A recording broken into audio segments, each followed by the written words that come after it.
Здравейте, приятели! Заедно с моите колеги от Българската асоциация по пасторология искаме да ви зададем няколко въпроса. Знаете ли, че можете да разберете много за здравето си от стойката на тялото? Искате ли да узнаете защо имате болки в кръста, раменете или ставите? И защо не можете да се движите без проблем или не виждате добре? Защо се увеличават диоптрите на очилата и не можете да си намерите удобни обувки?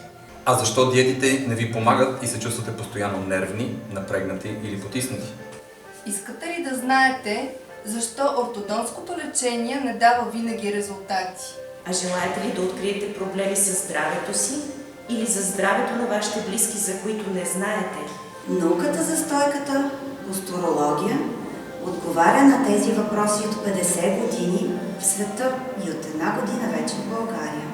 Състоянието на тялото и психиката се отразяват на стойката ни като знаци на природата за нашето здраве.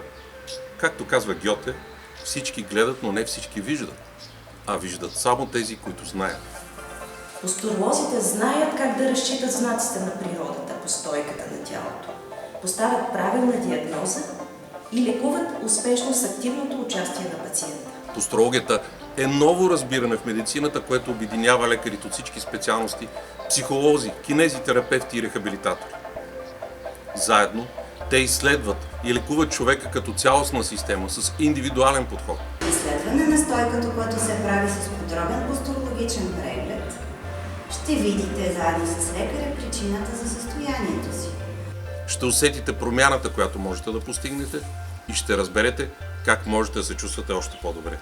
След това, специално за вас, ще бъде направен анализ и изготвена индивидуална програма за промените, които ще подобрят самочувствието ви.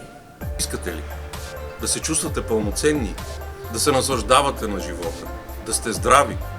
Запишете се за посторологичен преглед при нашите специалисти в София, Пловдив, Варна или Карнобат, като натиснете бутона под видеото, за да изпратите телефона си и запишете удобен за вас час. Бъдете здрави! Бъдете здрави! Бъдете здрави! бъдете здрави!